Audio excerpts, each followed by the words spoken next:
Hello, everybody. Welcome to another episode of the Crime and Coffee Couple. My name's Allison. And my name's Mike. And today is the last episode of 2023 because it's New Year's Eve, folks. Yeah. Oh, wow. How about that? Snuck up on us a little bit. Yeah. Christmas went by in a blur. I can't believe it's over. We took down all of our Christmas decorations, both inside and out, yesterday. Oh, that was a job. I mean, not that there's a ton of things that we put up and everything. It's just kind of like an all-day event almost. It took us over, I'd say, probably about 7 hours. I thought it would be like 2. Oh, not me. Yeah. I was like, don't worry, it'll be done in 2. I'll help. And sure enough, it was pretty much all day. Well, I also use it as an opportunity to clean everything and reorganize and like possibly reconfigure the way I have things decorated. It is kind of exciting. Now, I'm definitely talking as a suburbanite here, but sometimes, it's candles in a different place than last time, or maybe a place setting of some sort. Not a place setting. We don't have those out. No, I do not use place settings. I don't know what all these doohickeys are called with like the stuff on them. Trays and things. Yeah, trays. There you go. So some trays are in different spots, so things are a little bit different. Really exciting in the Pernecki house. Like when you live in the suburbs, this is kind of like what you live for. This is as good as it gets. It's pretty fun. So you never know what it's going to get. Maybe a napkin could be in a different area. I mean, all we don't use cloth napkins, Mike. No, that's all I can think of is place settings. So I can't. I don't know where you got that idea. I don't know. But we're gonna have a wild New Year's Eve. We're gonna play some games, maybe a little game of Monopoly. Monopoly Deal, the card game. The card game. It's pretty good. I mean, anything we talk about is definitely not an advertisement unless I say it is. But yeah, a friend introduced me to it. We already talked about it. Oh, gotcha. I don't want to cut you off, but we please. did talk about it. That's a good idea. Yeah. If you want to hear more about it, listen to the other episode. Yeah. So, and then we're going to make a shrimp pasta. And stay up till midnight. So for some reason, I think that eating seafood is like a good luck thing. And you asked me like why, and I was like, I don't know. I just feel like it's good luck. Maybe it comes from that pickled herring that your dad used to eat. Yeah. Or still does probably. Oh God, I hated that stuff. It's like, why have it? I mean, we're not living in Sweden or wherever the heck they have it, but you are Swedish, I guess, a little bit maybe. So yeah, I don't know. We're gonna have a little seafood. It should be fun, and the NFL has games today too, so that's kind of weird. On New Year's Eve, why would that be weird? It's Sunday. I mean, it's Sunday, I know, but every 7 years, I guess it happens because they play on Sundays. But yeah, it'll be interesting. And then tomorrow we'll have collard greens. That is good for, I think, wealth or something. Yeah, I know black-eyed peas are supposed to be good luck too. Anything in that Texas good luck dip that we call it. But Texas caviar. No fish involved. And then we're doing Gordon Ramsay's Beef Wellington tomorrow. Yeah, we're huge Gordon Ramsay fans. Watched all those Hell's Kitchens back in the day. Not anymore because it's kind of contrived, I think, now. I mean, it always has been. But yeah, it's going to be delicious. Yeah. So looking forward to that. We're going to do like the mushroom and everything. Like Allison plans all our meals. So yes, I do. And it's just Gordon Ramsay's recipe. It does. You finally chop the mushrooms. It'll be yummy. Yeah, I can't wait. So I think that's all I've got. Yeah. Besides that, I mean, it's, I don't got anything else. We sat and talked about our goals for 2024 together. Oh, and part of the thing that I brought up was because Andrew Huberman, he said to like do 5 things in the morning. So I'm a huge Andrew Huberman fan. He has a podcast. He's a scientist out in California.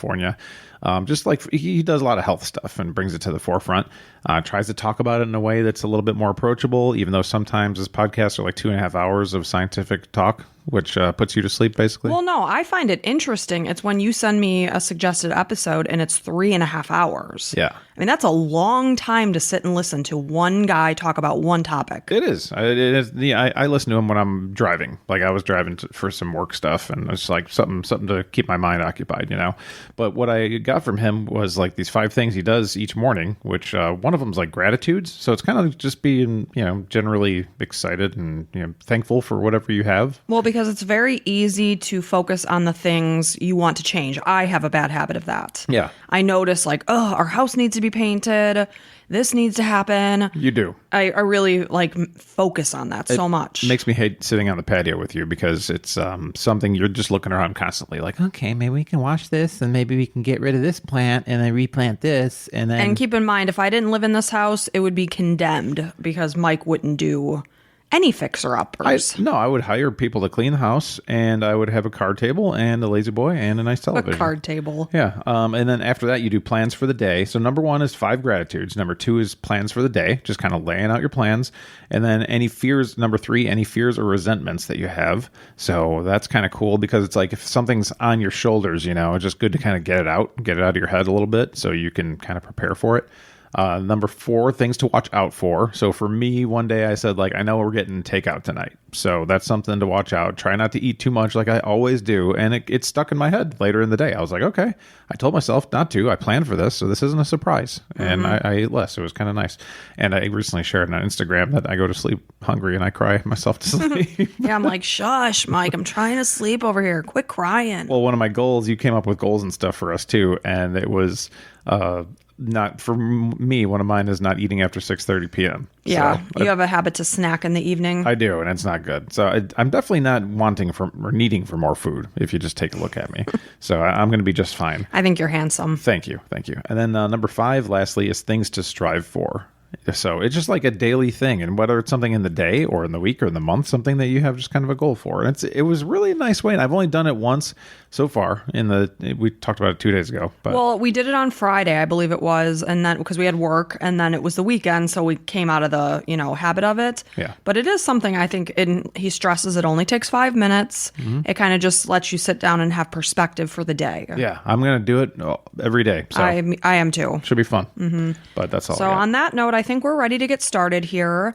This episode is a rough one. The beginning will describe what happens at this crime scene, and it is just vicious and brutal. So this is the murder of Reagan Hancock. So it was October 9th, 2020, and the New Boston Police Department in New Boston, Texas, received a frantic 911 call at approximately 10:18 a.m. It was a woman's voice, and she was screaming, "Someone killed my baby." Oh, no. When the officers arrived at 200 Austin Street, they were met with a hysterical and inconsolable Jessica Brooks, who was the mother of Reagan Hancock, her adult daughter. So when she's saying my baby, it is her baby, because once you have a child, they're always your baby, but it is an adult. Okay. So Reagan Michelle Simmons Hancock was born on November 14th, 1998, that's her daughter's birthday, to parents Jessica and Marcus Brooks in Hope, Arkansas. She was described as a beautiful soul. She was a joy for all those that knew her. Reagan was a member of the J.C. Cowboy Church. She worked as a customer service representative with Flyer Burger in Texarkana, Texas. J.C. Cowboy, is that like Jesus Christ Cowboy? I don't know. I didn't look it up. Do they have like a logo of him, like kind of bucking on a Bronco or something? Maybe. You can use your imagination, and it can be whatever logo you want it to be. Well, Jesus can do whatever he wants. That's right. So in 2019, Reagan married her husband. This was Homer Hancock, which I love that name. Wow, what a name. And the couple welcomed their first daughter, Kinley. At the time of this story, Kinley was 3 and Reagan was 34 weeks pregnant with her second daughter, which they had already named Braxlynn Sage. She was 1 month away from her November 10th, 2020 due date. So on the morning of October 9th, 2020, Jessica, who was extremely close with her daughter, she received a phone call from Homer, who said that he was concerned. He was unable to reach Reagan that morning, but the reason why he was trying to reach her was because he had gotten a text from a neighbor who found their family dog wandering around outside. So the neighbor went over to their house. He found that their garage door was open. He knocked on the door, but nobody answered. So that's where Homer called Reagan's mom and said, "Hey, can you go over?" So Jessica assured Homer that she would head over right away to check on her daughter. On her way, Jessica stopped off at Kinley's daycare. She was alarmed when she was told that Kinley wasn't there, because that was the usual routine, because then Reagan would go off to work. So as Jessica made her way to her daughter's house, she was filled with concern and dread. She considered calling the police as she drove, but she didn't want to jump the gun. She didn't know what to expect. Yeah. So instead, she called her husband, this is Marcus, and Marcus told her to just go over and see if Reagan's car was there. So when Jessica pulled up to the Hancock home, she noticed that not only was Reagan's car there, but the garage door had been left open just as the neighbor found it. This was not typical for the couple. It was their habit to get out of their cars, go in the house, and close the door.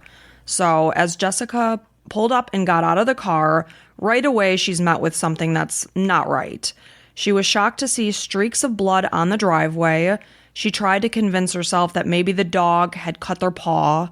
So she walked up the driveway and she saw that there was also blood in the doorknob. When she cracked open the door, she was just, petrified at this point as to what she was going to find. So she opened the door only wide enough to see a bloody shoe print on the kitchen floor. Oh, no. So at that point, she didn't yet enter the house. So initially, Jessica could not bear to enter the home. She backed out into the garage. It's because once you go in there, you can't ever unsee what you see.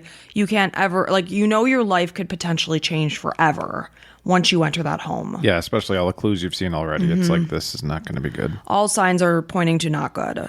So she told herself, if my baby is in there and she's hurt, I have got to get her. So when she mustered up the courage to go inside, she saw in horror that Reagan was laying on the floor face down with an arm over her head. Her blonde hair was stained red from blood. The house, which was normally in perfect order, was found in disarray. It was clear to Jessica that her daughter was gone, but she was unable to accept it, and she shouted Reagan's name over and over. The house was eerily quiet, and Jessica called 911 at that point. She fell to her knees in grief.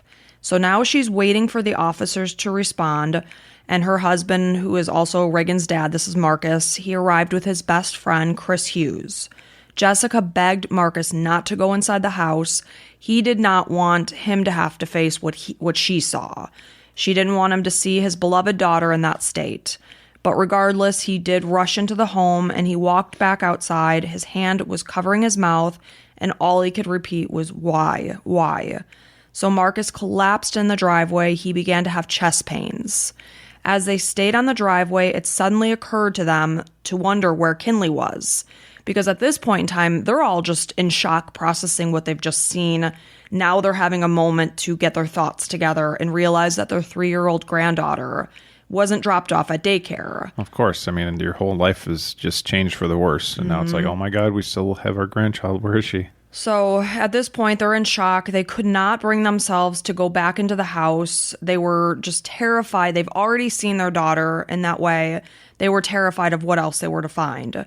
So Chris, being, kind of the outside man, he walked around the house. This is Marcus's friend. Oh, okay. And he was peering into the windows and, because he found the front door locked. So now he's looking through the windows around the house. And as he was around back, they could hear him shouting, "She's in there, she's in there." So Marcus called into the house, and again, he's unable to re-enter. So he's trying to see what he could hear and calling Kinley's name. Unable to re-enter? Like he just couldn't bring himself to. He'd have to walk over his daughter's body to get to where he needed to be. So they could hear the faint voice of their 3-year-old granddaughter. Because he could not stand the idea of crossing the living room and stepping over his daughter's lifeless body, Chris volunteered to go inside. That's super nice. So Chris entered the house in search of Kinley. So as Chris made his way around the pools of blood, he called out to Kinley until he found her in the back bedroom. Kinley was hiding under a blanket, cowering in fear. Jeez, her whole life is like, into what, she 3? 3. Oh and she witnessed what happened to her mom. She might not remember it, but it's going to affect her whole life. Right. So as she saw Chris's familiar face, she jumped from the bed and ran into his arms. As he took her from the house, he covered Kinley's face with a blanket so that she wouldn't have to see her mother's body. Nice but it's the belief that she probably witnessed this whole thing happen. And heard a lot of stuff at the very, very least. The house was absolutely destroyed with some sort of scuffle and fight. So it was not unnoticed. Yeah. So soon after, Homer arrived, and Marcus and Jessica convinced him not to go in that house and just to wait for the police. Body cam footage showed the moment that the police entered the home and found a white female lying face down in a pool of blood on the living room floor. The walls, appliances, and furniture were streaked with blood. They found a child's bathing suit soaked in blood on the living room floor. It was likely used to wipe something up. A used diaper was found in a pool of blood next to the couch. Mark Sullivan, who was from the Texarkana, Texas Police Department crime scene investigator, he later said he didn't think it was placed there until after the murder. So some things may be from cleanup or stage, not sure. So the couch had a huge blood stain on the corner as well as a clumping of Reagan's hair. Police assumed that she had been leaning against the couch at some point. A blanket was on the floor. It was covered in blood and bodily fluids. They found a 4-pound jar from the Hancock's wedding that they had filled with sand. It was on the floor. It was covered in blood. There was another jar from the wedding, also on the dining room floor, smeared with blood. Blood streaks and splatter were on the walls and the front door. There was extensive defensive wounds on Reagan's body. One of her fingers had nearly been severed, while the other had been dislocated. Wow. Fingerprints were found at the scene, as well as shoe prints that did not belong to Reagan. There was a fracture to Reagan's skull that appeared to be caused from the jar of sand from the wedding that was found on the floor. Watery blood stains were found in the kitchen and bathroom. This led investigators to believe that the killer had gone in there and tried to wash up before leaving. When EMS arrived, they rolled Reagan's body over and discovered that there was a massive slash wound to her abdomen. She had been cut from hip to hip, and her uterus had been sliced open. It had been removed. I'm going to guess she was pregnant, maybe? Well, I said that. She was 8 months pregnant. Oh, my gosh. Her due date. She was 1 month from her due date at this point. Reagan wasn't the only victim in this case. Also, her unborn baby girl, Braxlynn. Oh, my God. In 8 months, that's like fully developed, basically. To their shock and horror, they found that Braxlynn was gone. Oh, my God. This is nuts. I mean, every single story is so horrible, and this sucks so bad. So an autopsy later found a scalpel was lodged in the back of Reagan's neck. There were extensive cuts, scrapes, and bruises, as well as blunt force trauma to her head. There were 100 stab and slash wounds on Reagan's body, including 39 on her scalp alone. Her neck had several slashes, as well as the medical examiner couldn't rule out that she could have possibly been strangled, but there was so much damage and wounds there, it was hard to say. Her nose had been broken, her skull had been fractured in 5 separate places from 5 separate blows to the head, likely from the flat end of a claw hammer, as well as the wedding jar. In the meantime, about 15 minutes away, a state trooper in DeKalb had pulled a Toyota Corolla over at 9:37 a.m. So this is before the 911 call came in about Reagan. So the officer noticed a car speeding and driving erratically. When the officer approached the car, he found a woman in the driver's seat with an infant in her lap. He saw that there was an umbilical cord that was still attached to the baby's body, and it was appearing that it was coming from the woman's pants. This is absolutely nuts. It is nuts. And this is something like a movie, and it'd be like, I don't know if anybody would do this. This actually happened a few years ago. So he saw that an umbilical cord, so he saw the umbilical cord. So the driver of this car is 27-year-old Taylor Renee Parker. She was in the car performing CPR on the infant. EMS had Taylor and the baby transferred to the Idabel, Oklahoma hospital. So after the ambulance left, an officer searched Taylor's car. He found a blood-stained blanket and pillow on the passenger seat, as well as blood-stained diaper bag. Inside the diaper bag, there were newborn baby clothes. Some still had the tags attached, diapers and baby blankets, things you would find in a diaper bag. So meanwhile, as the ambulance made its way to the hospital, EMT Kelly Gerald tended to Taylor and the baby. He found that Taylor's vitals were normal. He saw no evidence of any kind of hemorrhaging. He did empathize with her on the way to the hospital because he had lived through the trauma of losing a baby. So he's empathizing with this woman who gave birth to a baby in the car, and now the baby is looking like it's not going to survive. As far as he knows. As far as he knows. This is the information he's presented with. You're not assuming that she tore the baby out of somebody else. You would certainly not assume that. So Taylor told EMT Elton Crossland that she had been driving down the road when her water broke and the baby just came out. It was just that simple. So Elton was doubting her story. He noted that the blood and the fluids that were found on the infant had started to dry, and it didn't appear that the baby had been born as recently as Taylor was claiming it had been. Because as far as her story was indicated, she gave birth right then and there in the car. The umbilical cord was still coming out of her pants, and she was performing CPR on her baby. Everything would have been fresh at that point. So he felt it was obvious that the baby was not born in that car. So when paramedics arrived on the scene, the infant did not have a heartbeat.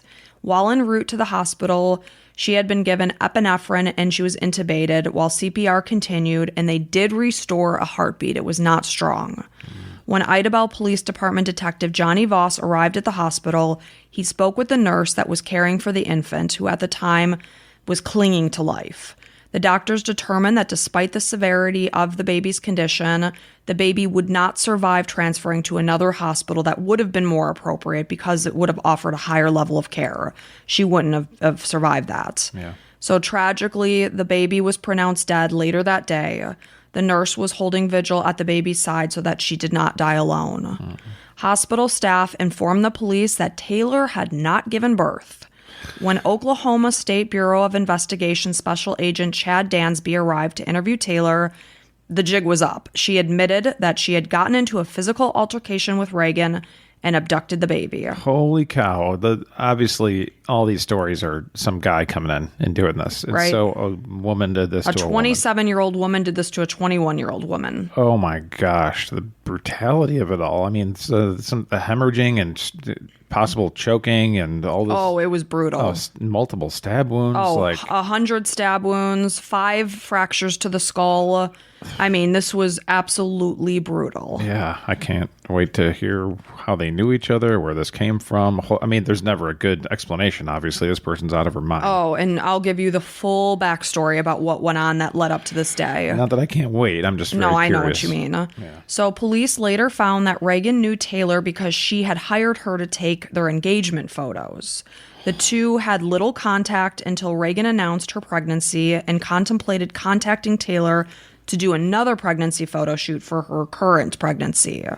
So that's the only way they knew each other. She reached out to her from a Facebook ad or whatever it might have been and just been like, hey, can you take our photos? Yeah, sure. So it's just like us scrolling through Facebook, seeing somebody to take pictures and like, yeah, let's take our family photos. Mm-hmm. And they were like in touch here and there. I saw that Reagan had wished Taylor a happy birthday on Facebook. So they definitely had some level of communication. So Taylor eventually told Reagan that she was unable to hold a photo shoot since she had been dealing with medical issues. Despite this, Taylor and Reagan did get together on October 7th, which was 2 days before Reagan was brutally murdered. Jessica had been surprised to hear this since her daughter, Jessica is Reagan's mom, her daughter didn't normally hang out with Taylor. So following the deaths of both now her daughter and granddaughter, Jessica posted to Facebook, "Our beautiful daughter, Reagan Hancock, and her precious unborn baby girl, Braxlynn, were murdered yesterday by Satan in the flesh. Our family, friends, and community are rocked to the core. Our Reagan was one of the most precious people you would ever meet." Police soon found that Taylor had been spinning an elaborate web of lies that had gotten so tangled, excuse me, that she was not getting fact from fiction right. Like, she was so deep in these lies that they had become reality to her. Well, to go to the point where you're murdering somebody and stealing their baby out of their body, I mean, you have to be pretty far gone. So you have to have told yourself many, many things and obviously not be right in the head. Yeah, and I'll tell you all about the lies. So little did Reagan know that as her life was filled with excitement and the anticipation of welcoming their baby girl into the world, Taylor had been faking a pregnancy. Taylor's mother, Shauna Pryor, was aware of her daughter's manipulative ways since Taylor had been a child. While Taylor attended elementary school in Mount Pleasant, she was very active in sports. She had been a typical student who earned good grades. When third grade began, her mom noticed that Taylor was frequently complaining of stomach issues. Shauna later found that Taylor's stomach issues were not related to the stress of issues with her teacher. By the time fourth grade started, Taylor's problems seemed to resolve. When she was 12, her parents went through a divorce. Taylor's father, Morton, tried to maintain custody. When he would come to get the kids, he and Shauna would fight. He often used their children as pawns during the divorce. Taylor spent much of her time with their dad, who tended to put himself before his kids, while her brother Zachary often stayed with the mother. When Morton eventually moved into his mother's house, Taylor went with and was living with her grandma and her dad at this point. So while living with her grandmother Peggy, Shauna noticed that Taylor was quickly gaining weight. Peggy had been a heavy-set person who used food to comfort herself. She was comforting her granddaughter in the same way. And by age 14, Taylor had reached 250 pounds as she was entering high school. When she was 17, Taylor got pregnant. She dropped out of school before she gave birth to a baby girl. She had little to no relationship with the baby's father. So in 2014, Taylor's aunt took her to Tijuana to have gastric bypass surgery. At the time, she had reached about 300 pounds. Yeesh, going to Tijuana for the gastric bypass. I've heard of people doing this. Desperation, huh? So that same year, she married a man named Tommy, and they had a son together. After her son was born in 2014, Taylor opted to have a tubal ligation. So at this point in time, she's given birth to a girl and a boy, and now she's having her tubes tied. Okay, so we're not even talking about somebody who wanted a baby her whole life and just whatever she wanted, then found out she couldn't have a baby and whatever. That's kind of such. Not that that would even be close to acceptable. I'm just saying like where she might be coming from. No, she has two of her own children. Yeah, and opted to have her tubes tied. Right, it is her choice. Yes. Okay. So in August of 2015, she was having issues with severe pelvic pains. So they determined that she needed surgery. And during the surgery, the doctor made the decision that Taylor needed a hysterectomy due to damage from endometriosis.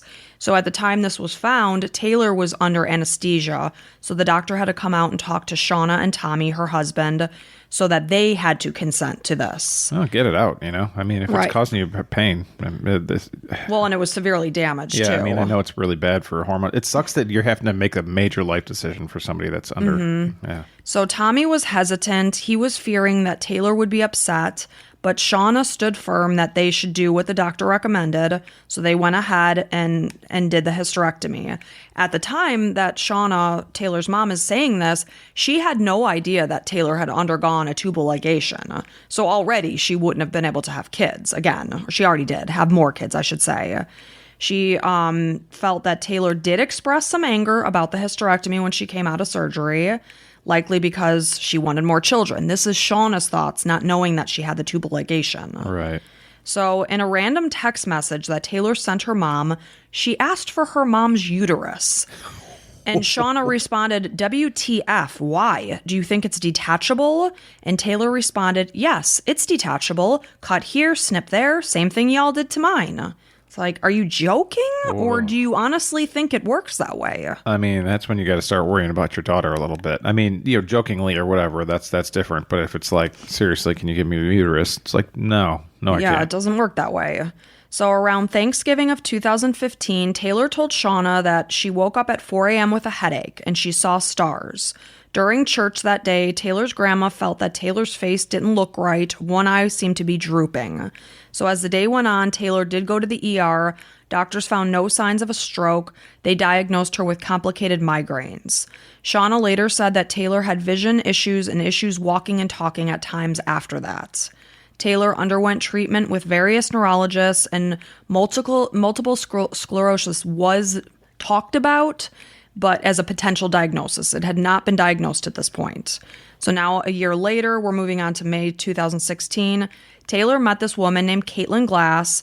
She had recently been diagnosed with MS. So she, Taylor, and another woman with MS formed this support group and got matching Celtic tattoos as a symbol of new beginnings. So Taylor has not been diagnosed with MS. So at the time, Caitlin never had reason to believe that her friend was lying about her MS diagnosis. As time went on, she started to notice concerning patterns. She would get admitted to the hospital, Caitlin would, and then Taylor would come to visit her. So Caitlin's admitted for an MS flare. Taylor comes to visit her, and then she is admitted to the hospital herself for a supposed MS flare. It was like copying. It's almost like she looked to see what the signs were and then tried to do them herself, mimic them. So the doctor that Taylor was seeing didn't believe that she did have MS and maintained that any issues were just related to migraines. So, of course, Taylor stopped seeing this person because he wasn't giving her the answer she wanted. So as time went on, Caitlin continued to notice more and more inconsistencies in the stories that Taylor was telling her. When Caitlin joined a Jeep club and Taylor quickly followed suit, then the friendship began to crumble because Caitlin's noticing more and more things. Excuse me. So Taylor and Tommy were absolutely not in the financial position to afford a Jeep, but Tommy wanted to keep his wife happy, so she purchased one. So Caitlin felt that Taylor was extremely superficial. She began to notice that despite the fact that she was married, she was flirting with other men at the Jeep Club. And on one outing, she actually cheated on Tommy and spent the night in the tent with another man. When Caitlin called Taylor out, she claimed that Tommy was abusive, but Caitlin believed that Taylor was inflicted these bruises herself. Oh my gosh, she is batty. Yeah, there's a lot of red flags here. So more and more lies are coming to the surface about Taylor's past, and even as their friendship ended, Taylor continued to mirror events of the life based on Caitlin's past. Man, this is just a girl you want to get out of your life, but at the same time, you're like, I don't want to, make her too mad because God knows what she's capable of. Yeah, it's like you're slowly backing out of the room. So Caitlin had gotten into a car accident and suffered muscle damage to her arm, and this was a story that Taylor claimed as her own. On social media, she offhandedly presented herself as a medical school student. The one truth that Taylor had told Caitlin was that she had a hysterectomy. So when Taylor later announced that she was pregnant, Caitlin knew this was another lie. So in July of 2019, Taylor met a man named Wade Griffin. He was a 27-year-old roofing supervisor, and they met at a local rodeo. So Wade was quickly taken by Taylor's beauty, and soon she met his mom, Connie. Taylor quickly began to weasel her way into the family, bringing casserole to Connie's, who she knew was working long hours. Connie was pleased with what she saw and felt that Taylor would be good for Wade. That's the initial impression. So Taylor presented herself as the perfect girlfriend. Well, she's used to kind of being a chameleon and changing and, has all these different experiences of things she didn't actually have. So, completely. I'm sure she can put on a good face. So Wade would text her from work and say he had a taste for something, just offhandedly. And when he would come home, Taylor would have the meal ready to eat. Oh. And Wade was a guy who loved food, so food was the way to his heart. She began managing his house, his livestock, and dealing with his finances. Taylor told Wade that she was from an extremely wealthy family, despite the fact that she's working 2 part-time jobs. So one is at an OBGYN clinic and the other is at a staffing agency. He asked little to no questions. He felt it was none of his business. You're like, she's got plenty of money. I probably have access to it. We'll just let it lie. So Taylor told Wade that her grandmother created an account to put proceeds from the family's gas and oil royalties and said that she had access to this money. Taylor asked Wade to clear a fence on a family property that she had access to. This job was estimated to cost $50,000, but she's like, oh, no problem. I'm wealthy. So she asked if he would hire his friend Juan to help with the job. So he's calling on Juan, and Juan received only 1 paycheck before Taylor claimed that her mother, who is the executor of the family's account, had shut the job down and forbade Taylor from spending the money. So at this point, Wade is now paying Jose because he felt so terrible. He's a close friend. He's desperate for work because he had 4 children. And in the meantime, after only a couple of weeks of dating, Taylor promised to give Wade the deed to 800 acres of land. Like she's making these pie-in-the-sky promises. Wow.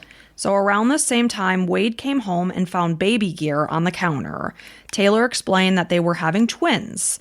Weeks later, Taylor used an app to pose as her father and texted Wade informing him that there had been an accident and Taylor was struck in the stomach and one of the babies was hurt.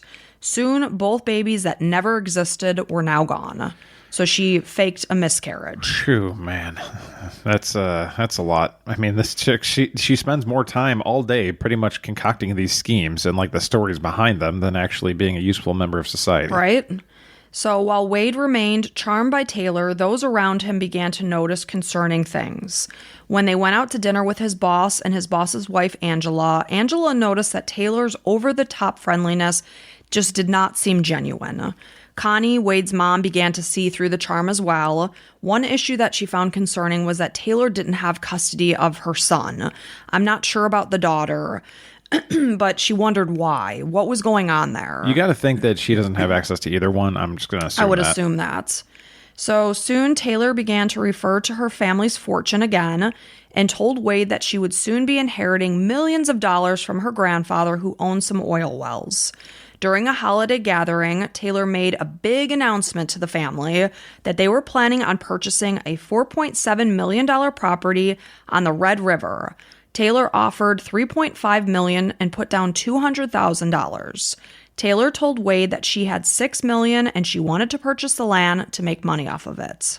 Man, so this is just one of those things that she was thinking about for months and months and be like, okay, so I'm going to say that. And like, she's talking to herself in her own head saying, I am buying this property. It's going to be wonderful. It's going to be amazing. I'm going to make this big announcement in front of everybody. And she's like just talking herself up probably in her head. Like everybody's going to love it. She loves the reaction of people and how she can like manipulate them. You know? Like, do you think she believed it at this point? I think she probably, like, a portion of her was like, yeah, I am. Because you have to sell it to yourself to be believable in front of people. But obviously, you can tell. After a few times, it's like, okay, she's full of it. So now she's reaching out to a real estate agent in early December about the property. She presented herself, instead of this oil thing that she's going with as in terms of her money, now she's the heiress to the Blackburn syrup fortune. So she occasionally used her name hyphenated with Wade's while she was talking with this estate agent, despite the fact that they weren't married. She made a huge show of her fortune on that party in front of Wade's family. And, they were all happy because she's telling them that they could utilize the property for duck hunting anytime they'd like. So they're excited about it. They're like, sweet. They think she's fantastic. Like, Wade, great job. She's awesome. So this real estate agent worked with Taylor for 4 months. Oh my gosh, so much wasted time. Oh, this person wasted so much time. They were trying to verify funds for the down payment, and each time the funding failed to come through. He eventually received 2 separate checks from Taylor for $150,000 each. She quickly asked for them back. Wade himself was also continuing to receive official-looking documents. At one point, he tried to cash a check for $8 million. He walks into his bank with a check for $8 million. And the bank is like, yeah, we don't normally handle that kind of money. It's normally transferred by wire. Yeah. Who knows? I don't know. I've never deposited a check for $8 million. Every time I deposit $8 million or receive $8 million, it's usually ACH, which is what we call it. All right, good. Because I wouldn't know that. You got to make sure I know that next time. I don't want to embarrass myself. Yeah, I'll handle it. So the real estate agent continued to pursue the sale because this would give him a commission check of $1.5 million. He's like, I'm going forward with this. But in late April of 2020, Taylor texted him and informed him that the sale would not be happening. I mean, she was running out of things she could possibly do at this point. She felt bad. She's like, you're still believing me. This is crazy. Just coming up with everything. So those that were fooled by Taylor's lies expressed that she was an exceptionally convincing person. At one point, she purchased a Nissan Altima Platinum car for Wade as a surprise, since it was exactly the car he wanted. A few weeks later, she told him that the brake pedal had been recalled. He never saw the car again. 2 or 3 weeks later, Connie called the dealership because she's like, this is bullcrap. And of course, she confirmed that the car had never been recalled. It was repossessed. So the lies just continued. Taylor convinced Wade's dad that she would replace his barn that had burned down, but like everything else, this fell through. You know why she was so believable? Because she was telling people what they wanted to hear. Mm-hmm. And what they wanted to do, see, hear. Yeah, like imagine somebody walking up to you and telling you, oh yeah, that like Tesla you really wanted or whatever car you're wanting, Ferrari. Yeah, I can get it for you, and I would be glad to do it. And it's like, you're joking. She's like, no, seriously, I would love to. I have tons of money. It's right. Like, you'd be so happy. You wouldn't even think like, oh, she's full of crap, And the way she's presenting it is she has so much money that a Nissan Platinum, whatever, Altima, would be nothing. It would be a blip on the radar. Now, Wade, he should probably have caught on at this point because there's so many things that fell through that, didn't happen. But he wanted to make, you want to think positively. Right. And he loves this woman or likes her a lot. And yeah, and again, she's very convincing. So Wade and Taylor continued to spend money that they did not have. They purchased an ATV worth $29,000, a truck for $92,000, and cattle for a ranch that would not exist for $21,000.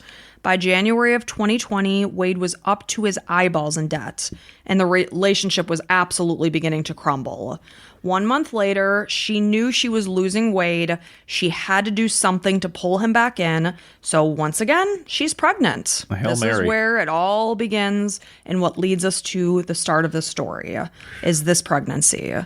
So despite the mounting bills and supposed baby on the way, Taylor continued to convince Wade that money would be coming in as soon as possible. So, they're making more purchases time and time again. This time they're buying a $63,000 tractor. I mean, we're talking big purchases. Yeah. Soon the tractor was repossessed and the cashier's check was found to be fake. So despite the fact that Taylor could not physically conceive a baby, her phony pregnancy became her latest obsession. She needed to make the story into reality in order to keep Wade in her life. So she was so desperate to keep Wade. Anything that she needed to do was going to be done. Because obviously she's a, conniving, manipulative, person, because she's making these fake cashier checks. She's like, this is fraud. Like, all this stuff is highly illegal. And the time she spends doing it all. Yeah. Go make some real money. So, they're not sure what her initial plan was. When she first said this to Wade, how did she think it was going to end? Sounds like she just says stuff and then figures it out from there. Because we know the first pregnancy with the twins, it ended in a fake, miscarriage. But this one, did she go in thinking, I am going to find a baby, or did that somehow evolve as the months ticked by? We don't know. So had the timing of Reagan's contact about the pregnancy photo shoot just been convenient, or had she targeted her all along knowing that she was pregnant? We don't know. So Taylor's ex-husband Tommy heard whispers that Taylor was claiming to be pregnant as early as January of 2020. Since they were still married in 2015 when she had her hysterectomy, he knew scientifically this was not possible. He reached out to Wade using an anonymous phone number in early 2020 and warned him that Taylor could not be pregnant. That is a good brother-to-brother thing. I know he's not his actual brother. I'm just saying, like, man-to-man. Like, that's a really nice move by this Tommy guy. Just saying, hey, man, she doesn't have a uterus, so, believe me, I know. I was in the hospital. You're being duped here. When the surgeon came out and we had to make the decision, it's not possible. So Wade, however, was convinced that these texts were coming from Taylor's mom, who she convinced Wade was an evil and vindictive person that was basically trying to ruin her life. So there was always an answer for something. Sure. So Taylor would come home from her doctor's visits with paperwork that showed her lab work was looking great. Wade easy for me to say. Wade knew little about pregnancy. Wade is a pretty simple guy. He works with his hands. He likes food. He likes to come home. That sounds like he keep his belly full. He's not going to ask a lot of questions. Exactly. So he did start to question. He asked his mom why Taylor wasn't showing. He wondered if it was because after her gastric bypass surgery, she had a tummy tuck. Connie assured him that this was not the case, and eventually questioned Taylor as to why she wasn't gaining weight or showing. Well, how far along is she supposed to be at this point? Like 5 or 6 months, probably. You guess, be like, so, honey, why aren't you showing, if you're pregnant here? I mean, I hate to ask this question, but, oh, man, that's had to be awkward. But time is going by, and she purchased a crib on Facebook Marketplace. She bought baby bedding online. So not only is she not making any money, maybe a little bit through photography or whatever, but she's actually spending more now. She also works 2 part-time jobs. So, in March, friends of the couple even hosted a gender reveal party and announced that they were having a baby girl. There are photos posted on Facebook, and she continued to post pregnancy updates online. Taylor and Wade discussed potential baby names, and they settled on Clancy Gale. So, as Wade stuck by Taylor's side, through his friends doubting her authenticity and intent, the friendships began to crumble around him. So, people are like, man, you are like not seeing reality, and he's losing friendships. Wait, people are getting mad at Wade for they're questioning? telling Wade, Wade, she is not genuine. Something's going on here. He's not listening, so his friendships are crumbling. So Taylor seemed to grow a large baby bump seemingly overnight. Almost like it was a prosthetic. So in order to continue the ruse, Taylor ordered a fake silicone baby belly from a website that exists. I went to it. It's called fakeababy.com. Oh, man, how could you run that website? What the hell? And there's tons of reviews. Fakeababy.com. Fakeababy.com. This is sick. They sell silicone baby bumps of various stages. A 20-week baby belly, a 30-week baby belly, a 40-week baby belly. There's sonogram photos you can order from them. You can put the baby's gestation, yada, yada, yada. Okay. One thing, this is why America is the greatest country in the world. You can make money off of absolutely anything. And this psychopath put this out there to say, hey, crazy ladies, you want to pretend that you're pregnant? Go ahead. And, I mean, is there, before I get too nuts, is there any like legit reason to fake a pregnancy? Well, okay. No, so this is what I thought. I'm sitting on the couch being like, what the fuck? Before a baby? Before I get too judgy. Like, So I was immediately judgy, and I went to the website to see what in the hell is going on here. And there are thousands of reviews. This is amazing. I tricked my husband and played the best joke on him. Oh, jokes. Okay. That's not funny to me. I don't find that funny. No, my aunt did that once, and I was so excited for her that she was pregnant, and then she said it's fake, and I was like, oh, that sucks. I consider myself to have a decent sense of humor. I love to laugh and make jokes. I'm very dry and sarcastic. I don't find that funny. I find that weird. Yeah. I would never do that to you. Never. I'd be so sad. I'd be so hurt. I'd be, excited first. Be like, oh my gosh, you're pregnant. Well, it can't happen for various reasons, at least from me. Well, so. On your end, because you've been snipped, yeah. or as the kids like to say, neutered, or what do they say? Do they say neutered? Castrated? Cam says castrated sometimes, yeah. And I was like, I'll show you I'm not castrated, boy. Please don't. But, it's, so I guess jokes, but like, I don't find it funny. Not at all. And if you're a person that does this, you're not nice. Something's not right there. And obviously, if you're faking further like obviously they're making a lot of money if they're all these reviews there. Well, I always wonder the same thing about those babies they make that are real life looking babies and weigh the amount that a baby would weigh. Never heard of that. It's like people have done things online where they convince their followers that they've had a baby and it's dying and they get all this money.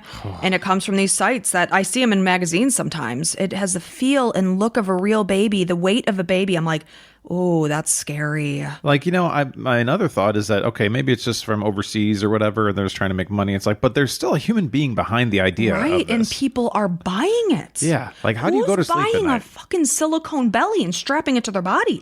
Not me. I don't know. I mean, maybe for Halloween. That's the only thing I could possibly... Halloween or theater. Yes. That's it. I had some fake boobs for one Halloween. You did. That made sense, and they were awesome They were looking. huge. I loved them. And I got rid of them because, just it wasn't healthy having it in the house. It's just a little weird to have a set of breasts. Don't want the the kids coming across those. No. And so bad things. Yeah, so she also used this to get custom ultrasound photos with the gestation, sex of the baby, the physician's name, you fill in the blank. Wade indicated that he never saw any evidence of any kind of packaging for a false belly. And, obviously she's going to be a little smarter than that. She's going to dispose of it elsewhere. Well, and also the place isn't going to say, hey, fakebabybelly.com. It's going to be like, coded. Yeah, I don't know. I mean, it would come in packaging. Who knows? But Wade said that, though, there was no arguing with Taylor about anything because she was always right and she always won. Well, yeah, and you can't it's kind of like there's certain people in your life where, if you try to bring up like factual things, they're just like, they can't see it. We see that a lot in politics now. And it's just like, okay, it's not even worth talking about. I refuse to have those conversations. So each morning, Wade would hear Taylor in the bathroom. She would be vomiting because she had morning sickness. She was so convincing that her friends even claimed to have felt the baby move. That's how convincing she was. Because you want that to be real. You don't expect, okay, this is fake. You're like, Who does that? Gosh, wow, it did kick. And Wade said he never felt the baby move. So because of her pregnancy was taking place in the COVID pandemic, this worked in her favor. So no one was able to attend the appointments with her, which made the lie easier. Oh, wow. What a time for her. Yes, the timing worked out. That's my first thought. Why did she have these appointments? Right. Wouldn't they let the father in? I know that women were giving birth in hospitals by themselves. Yeah, I know that too. So Taylor claimed that her due date was on September 17th. So starting on September 14th, Taylor began making online searches. Obviously, that we're learning this after the fact. She's making online searches about where pregnant women could be found. Oh my God. Maternity consignment shops, OBGYN clinics. She made appointments at these clinics that she attended. She was seen both inside and outside on their security surveillance. While in the parking lot, she would search up the Texas license plate numbers online of the people she was seeing going into these appointments. Wow. So in September of 2020, Tommy, again, knowing that this is absolutely not possible, that his ex-wife is pregnant, and he knows it's coming up to this alleged due date of the 17th of September, he again texted Wade on September 11th. It's funny how Taylor is pregnant, but every hospital within a 60-mile radius is watching out for her because they're scared she's going to come in and steal a baby because there is no possible way that she's pregnant, and they all know that because they have the hospital records. So, wait, were they actually looking for her? I don't know if they actually were. I don't think so. I think he's just saying this in text. So on September 16th, now we're a day before her due date, he's texting again. I'm reaching out to you because I feel like it's the ethical thing to do.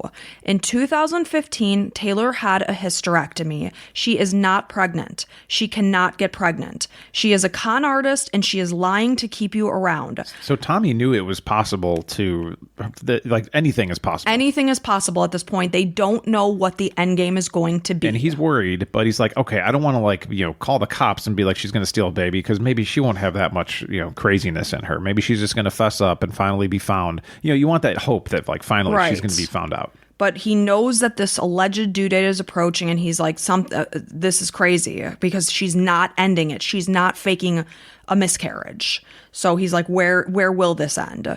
So she's saying, or he's saying, she's a con artist. She's lying to keep you around. I'm sure you have not been to one single doctor's appointment with her for whatever reason. He explained that the sonogram that she had been sharing with was from, so in addition to these ones she purchased on fakeababy.com, she also was using a sonogram from when she was pregnant with their daughter, with her and Tommy's daughter. So as her fabricated due date neared, Tommy told Wade to be careful because she lied so much and for so long that she couldn't get out, and he worried about how far she was going to go with this lie. So now we're past the due date. It's September 20th, and Taylor went to an OBGYN clinic in Paris, Texas. It was an hour away from where she was living. She went and made a new patient appointment. The receptionist found Taylor in the waiting room crying. She told the receptionist that her husband had been killed while he was in the military, and her mom was supposed to come to her appointment, but she couldn't make it. She asked if she could reschedule her appointment. She'd caused such a scene in the lobby of the doctor's office that even the doctor had come out to comfort her. And to make her feel better, the doctor offered to do a sonogram so that she could see her baby, which I thought was really nice. Really kind. And they said, we'll do an ultrasound for you. We'll also reschedule your appointment. However, Taylor turned down the offer, which surprised the staff, because when you're expecting a baby, you jump at any chance to do an ultrasound and see your baby. Right. And it doesn't mean much to them because, they already have the equipment. So It's just like, yeah, well, how about you? And that's why he offered it, because he knew he'd put her in better spirits to see the baby. So she turned it down, but she did reschedule an appointment for the very next day. So medical professionals that were clued into what was going on assumed that Taylor would fake a miscarriage as her due date arrived. Who these medical professionals are, I have no idea. They did not specify that. I mean, anybody. Ask me, and I would assume, okay, she's going to pretend that there was a miscarriage. Mm-hmm. Nobody's going to assume, well, what I think she's going to do is cut a baby out of somebody. Right. Who thinks that? So on September 28th, Reagan sent Taylor a Snapchat message wishing her good luck on her upcoming delivery. So, of course, Reagan believes that Taylor's pregnant because she's Facebook friends with her. She sees pictures of her pregnant. So she's like, oh, good luck. Taylor never responded to the message. 8 days before Reagan was murdered, Taylor searched Facebook groups for teenage pregnancies in Arcana. I don't know why my brain refuses to say that. That's okay. So usually they end it with an A. Okay. Instead of Texarkansas. Time they spelled it. It's usually Texarkana. Okay. So she actually attended one of these meetings. She also searched what the average weight of a 29-week-old fetus was, as well as private adoptions, how to become a midwife. 1 month before the murder, she watched videos about vaginal births, C-sections, and how to inspect a placenta. Like, why not adopt? Like, why not? Like, the teenage pregnancy thing makes sense. Be like, okay, hey, if you want to do like some black market thing, or I don't know if that's a proper term. I'm sorry, but the gray market, undermarket, something not above board. Obviously, Taylor is fine with any of this stuff. So why not go to like a Facebook group of teenage pregnancies and be like, DM me, willing to help, or find out the lingo of like, I'll take your baby, basically. I don't think she had any money. I think that's probably... but she can come up with a fake one. She'll write a fake check to these, kids that are pregnant, right? I guess. I never stopped her before from buying calves or whatever. So 2 days before the murder, Taylor searched Reagan's previous and current addresses. She looked into her OBGYN. She looked up her wedding photos. And then she sent her a one-word message, Reagan. The number no longer belonged to Reagan. On the morning of the murder, she searched how to perform a 35-week vaginal delivery, which was approximately how far along Reagan was when she died. She also looked up how to perform a physical exam on a newborn infant. Connie Griffin, Wade's mom, spoke to Wade about the things she had heard about Taylor not being pregnant. At one point, she spoke to Wade after being contacted by Tommy, and Wade refused to speak with her for 4 months. So at this point, Connie's like, I don't know what else to do here. I guess the one thing that crossed my mind is, why didn't they just say, Taylor, lift your damn shirt. I want to see your stomach. Yeah, I think that, I don't know. Maybe these things are so lifelike that you think that they already saw it because they were feeling her. I don't know. Yeah, they were feeling her stomach over her clothing. Yeah, like you didn't recognize you would the see birthmark. Silicone. Maybe they weren't having intercourse too. Like, no, there's definitely no way they were being physically intimate. Yeah. And text messages between them indicated this because Taylor was like, you haven't touched me in months, blah, blah, blah. So there's no way Wade saw her with her shirt off during any of these months. There's no way. So, again, Connie is kind of letting it go and just seeing how it's going to play out. So Wade and Taylor argued about the situation. Taylor told him to just wait and see because a baby is coming. And he would then see that she wasn't lying. So Connie realized that she was not getting through to her son. Again, she's waiting for the deception to just play out. Taylor had always maintained that her due date was on September 19th, 17th. I heard both numbers. But September is coming and it is going, and there is no baby. And doctors will only let you go a certain amount of time after your due date. So now we're in the beginning of October. Wade is taking a family medical leave and time to, be home with her and the baby. But at this point in time, she's weeks past her due date. That does not happen.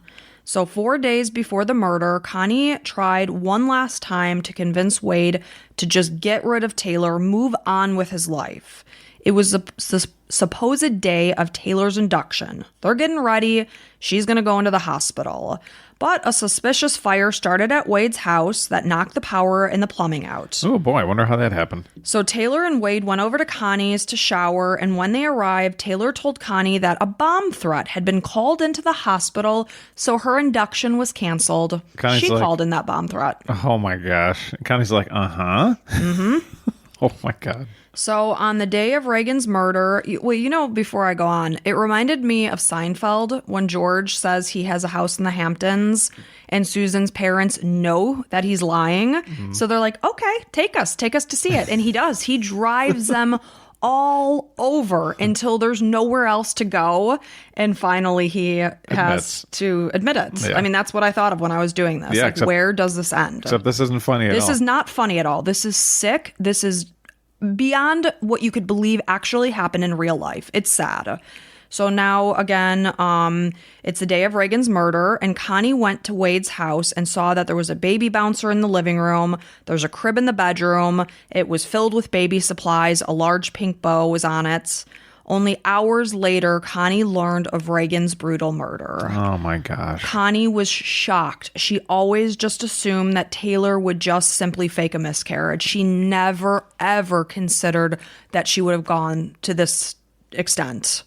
So when Wade arrived at the hospital on October 9th at lunchtime, 3 police officers approached him and he was immediately handcuffed and was taken into the station and told that his girlfriend had been accused of brutally murdering Reagan and stealing her unborn baby. He was told that Taylor had never been pregnant and the baby she had been found with did not belong to her. So, of course, the officers are believing that Wade might have something to do with this because it's so unbelievable. And you see me with my shirt off all the time because we live in the same house. And granted, when I hear your footsteps coming and I'm getting ready for work, I'm frantically putting on my clothes so that you don't see me. Yeah, and trust me, there's plenty of times that I see you without your shirt on where you don't even know. Oh, that's creepy. Yeah, I always call you octopus hands. Well, that's I like what I see. So obviously the investigators are believing that he must have known because how do you go for 9 months? You have to know, in an investigation, you have to check everything. And it's like, okay, they were probably both involved. Maybe he pressured her. Nobody thinks that, especially, women, you guys are caring and nurturing. And I hate to, just kind of classify a gender, but it's just like, she couldn't have done this on her own. And he wouldn't have think that she would, they had to plan this together. Right, because they're a couple expecting a baby. Right. So cell phone analysis showed that not only had Taylor gone to the area of Reagan's house on the day of the murder, she had also gone the day before, likely as a trial run. She had been in the area of the home between the hours of 6:31 and 7:56 a.m. both days. The day of the murder, Taylor purchased a talk-a-tone phone number and contacted Reagan with this number on the day of the murder. She actually visited Reagan the night before the murder and gave her a Starbucks gift card to congratulate her on her pregnancy and left just before 10 p.m. Cell phone data showed that she went home. It's likely she never went to bed and actually slept that night. Data connections were made from Taylor's phone throughout the night. She had made 5 calls to McCurtain County Hospital in Idabel. At 4:28 a.m., she watched YouTube videos on C-sections and births at 35 weeks. She left her house at 5:26 a.m. She ran some errands and then headed to Reagan's house, where she arrived into the area at 7:22 a.m. Reagan was killed between the hours of 7:52 a.m. and 9:14 a.m. At 9:14 a.m., Taylor's burner phone, her primary phone, as well as Reagan's phone, moved away from the scene of the crime. Reagan's phone has never been recovered. The last activity on her phone was a text response to Taylor's phone at 7:52 a.m., just minutes before Taylor walked into her home, for what Reagan would have believed was just simply a friendly visit. Reagan had been getting ready to leave for work when Taylor arrived. How sad is that? And her entire life is gone, and her whole family's life is ruined basically because they don't have their sweet Reagan anymore because of this absolute nut job Taylor. All of this happened with a 3-year-old present in the house. Ugh. A trustee at the jail testified that Taylor told her that she had originally tried to use a knife from Reagan's house to cut the baby out, but it wasn't working the way she wanted it to, so she went out to her car and retrieved a scalpel. She allegedly said that she had placed the baby against Reagan's cheek and told the baby, "Tell mama bye." She left the house to go to the hospital so that she could obtain a record of birth, but as she was driving, she noticed that the baby stopped breathing. This is when police officers were pulling her over and she was found performing CPR on Braxlynn. So when she was pulled over, she quickly tucked the baby's umbilical cord into her pants so that it appeared to the officers that she had given birth in the car. After 3 weeks of testimony and an hour of deliberation, on Monday, October 3rd, 2022, 29-year-old Taylor was convicted of kidnapping and capital murder. Taylor's attorney argued that Braxlynn was never alive and tried to dismiss the kidnapping charge, which would have lowered the conviction to just murder versus capital murder. Oh my God, go to hell. Go straight to hell. How about 2 capital murders? That's that's not even worth talking about. How could you as a human being stand up there and say that? And argue this? That is nuts, man. These defense attorneys need to go to hell and stop practicing. How could you defend this monster? After several medical professionals testified that the baby did indeed have a heartbeat, this was dismissed. On Wednesday, November 9th, 2022, a Texas jury sentenced Taylor to death. Especially so this is Texas. Just over a year ago. Like Texas, where abortion's illegal, basically, because the baby's this is, I not even try to get political, but I'm just trying to say, this is a human being. You killed essentially 2 people. Yes. So during the trial, Wade Griffin took the stand for more than 5 hours, and all of the red flags that he should have seen were listed, while he acknowledged each and every one of them. He was not charged in connection with the murder or kidnapping. I'm glad. I mean, he went through a lot anyways, and like you said, he's a simple guy. It's just kind of man, he got taken advantage of. And should he have seen these things? Yeah. 100%. But he didn't plan any of this stuff. No. He just was, you're kind of hoping, maybe it is real. Maybe I will have a baby. It's all these awesome things that you're thinking about. And obviously you got your crib and all that stuff. And you're just I can't wait to welcome our baby. And you think, who would ever take it this far? Who would actually purchase a crib? Who would produce these sonogram photos, host a gender reveal party? I mean, there are pictures of her all over Facebook with a pregnant belly. Yeah. So you just don't think it's going to happen. But I guess his life, has really had a lot of troubles. He lost his job. He's in severe debt, and on and on. Well, mentally, he's got to be ruined. Right. And you're embarrassed too. Yeah, and he can't trust anybody, and nobody's going to want to be friends with him because it's you're an idiot. You didn't know that, and I'm not calling him an idiot, but that's just what people are thinking. I'm not going to talk to this guy. Right. Ugh. During the trial, okay, I already read that. During a statement to the court, Reagan's mom, Jessica, referred to Taylor as an evil piece of flesh demon.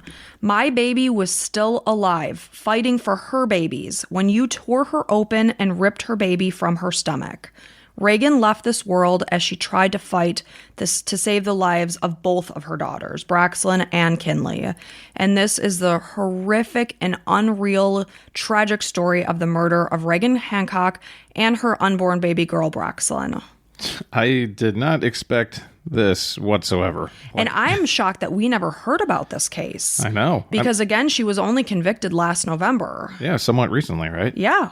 Last November of 2022. That's I can't believe I had never heard this case because it's just so disturbing and sad and tragic. Oh my gosh, it was a lot in the beginning too, and it was so much passion behind it. Like she stabbed her a number of times and bludgeoned her, and poor Reagan, who's expecting just to kind of chat real quick after a girl just gave her a Starbucks card, and it's like, okay, well, you want to stop over, and obviously Taylor's good at pretending, so she's probably just like, hey, real quick, wanted to share something with you or whatever, something about the babies, and of course mothers, want to talk about their babies, and just like, who would ever think?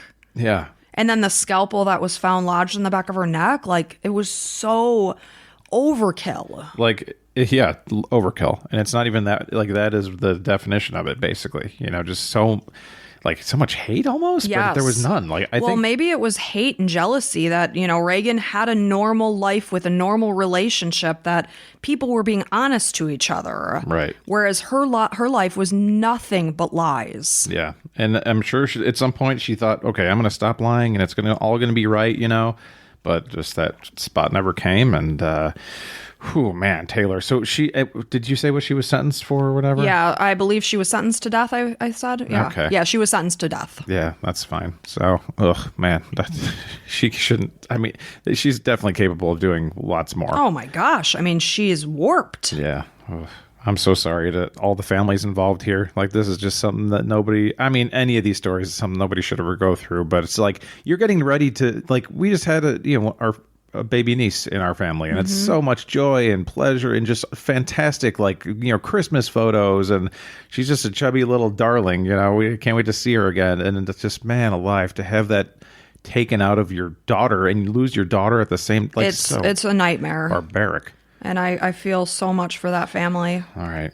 I'll stop talking, but I'm so sorry for the entire families involved. So thank you for telling us that story. And just a reminder for all of us, sometimes it's always good to be safe before you meet with people and stuff. Nothing that Reagan could have done differently here. Reagan did nothing. Yeah, I'm not it's more of seeing if you believe somebody's lying to you, maybe question a little further. Right. And that's really kind of the idea that we try to have almost every week. It's like, okay, if there's something going off in your head, maybe listen to yourself, We tell our kids that too. If somebody is telling you who they are, believe them. Yeah. And Reagan had no reason to believe No, Reagan was barely in contact with Taylor. It was the best thing could have been if Wade would have that's the point of that. If Wade would have believed Tommy and called it out. And again, I don't know why he didn't believe it. Simple guy. Didn't want to believe it, I guess. So, all right. Well, thank you so much.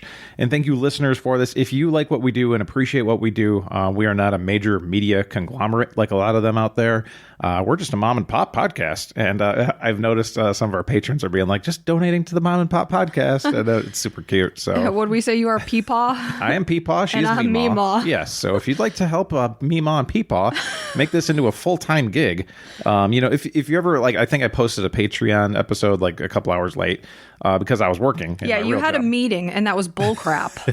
I was like, hello, our patrons are waiting and you're keeping them. Oh, I totally agree. Our patrons are our number ones. So no offense to you guys. Or maybe I could learn how to get on the computer and post these things. Well, you do 12 hours of work during the week anyways on this stuff, this stuff specifically, not just your regular job. Okay, I'll let you keep doing the background work. Yeah, that's the least I can do. So if you like what we do and appreciate it, even if you want to join Patreon for a month, that's fine. You can cancel it after a week or whatever, a month, that's cool. But check us out. Go look in the show notes. And we want to say welcome to the latest members of the Crime and Coffee Couple Club, to Chelsea, Maida, San, Tori, and Amanda. You are all lovely individuals through and through, inside and out, and we appreciate each and every one of you. And I will tell you, you get many, many compliments as a patron when we talk to you on our bonus episodes. We do, yeah. So there's 40 bonus episodes out there. So go ahead and check them out. If you like what we do, throw us some scratch and, help us to make this into a big thing. And I will again say that we will be making an announcement sometime in the next couple of weeks about some new plans we have. So, woo-hoo. Exciting. And we just hope that you guys have a very safe and happy new year. If you're setting off any kind of fireworks, just watch those little fingies and eyes. I know our little Shorky puppy here is not going to be pleased tonight. We normally have to stick her in a cage in a closet with a sound machine playing and give her safety. A calming little TREAT. Can't say it because she's sitting next to me. Doggy weed. Yeah, it's like some herbs. It's not actually weed. I purchased it on Amazon, but she gets like a shivery like mess. So we have to do that for her comfort. But we hope that you're safe, and we will catch you guys in the new year. And until next time, bye.